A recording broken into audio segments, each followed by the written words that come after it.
Hey everybody, Burko here again, Burko's Pontifications. Today I'm talking about money. Why we don't have as much as we think we should, how come there's so much of it out there, and where it all comes from, etc, etc. So, where does money come from?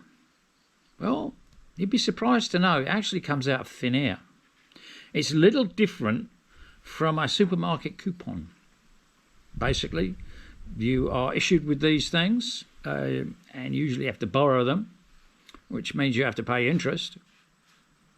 And they are an IOU. They're good to go. You go to someone and hand them this note, and you agree a price from whatever it is that you're buying or selling, and that is the deal is done.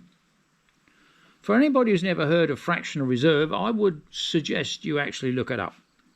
Fractional reserve is a system that was created 330 years ago about in England by King William and his wife Mary. And why did they do that?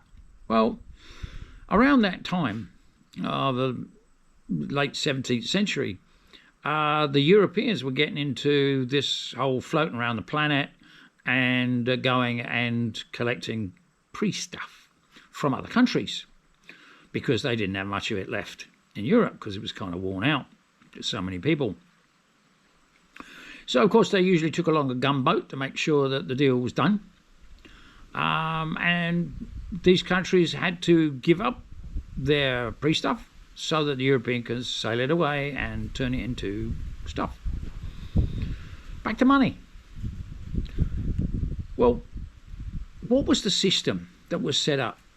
Well, I would actually say to you, look, just go and look it up. But in a nutshell, if you've got 10% in cash, you can go and buy 100% of something. Like you're buying a house. Put 10% deposit down. The bank will lend you another 90%. Where's the bank getting the 90%? It's not depositors' money. They create it out of thin air. That's the system. And that's why, depending on who you talk to, there's around $340 trillion worth of currency out there floating around. So, how much does that mean that each person would get if it was spread evenly? $10,000? $30,000? $60,000? Well, if you guess 60, you'd be right. That's correct. The number of adults there are in the world divided into the amount of currency that's from all countries that's out there comes to $60,000. So you've got to wonder, where is it all?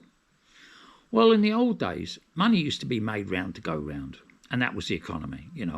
Money went around and taxation was quite high back in the 1950s, but if you were just an ordinary person with an ordinary wage, you could go and buy a house. You could go and buy a car. Missus didn't even have to go to work. Those days are gone, because money now is flat to stack. By that, I mean there's about 3% in notes. The rest of it is digits in a computer. And there are certain people within the community who have figured out a way to collect a lot of it. Going to my notes now. You've got to wonder if you do a trade, right, and currency basically can transfer. If it goes through a bank, it might take a week.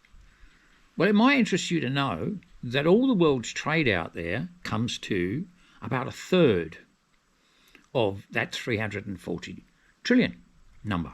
So that means they've got enough currency in the world for 3 years worth of trade. Why is that? Well, it's very simple. Because the people who are very, very wealthy have figured out how not to pay any tax like they used to have to. And so governments that have basically been in giving welfare to people for the last, 50, 60, 70 years, they need to get the money from somewhere. So they borrow it. And who do they borrow it from? They borrow it from the wealthy, of course. And of course, there's a 2% interest charge on it. Anyway, that's enough about money. Next time, and that'll be in a few days' time, I'll be talking about GDP. And I found out some really interesting things about what is in the GDP numbers. And wealth. What is wealth? Where's that come from? So that's enough for now. TTFN.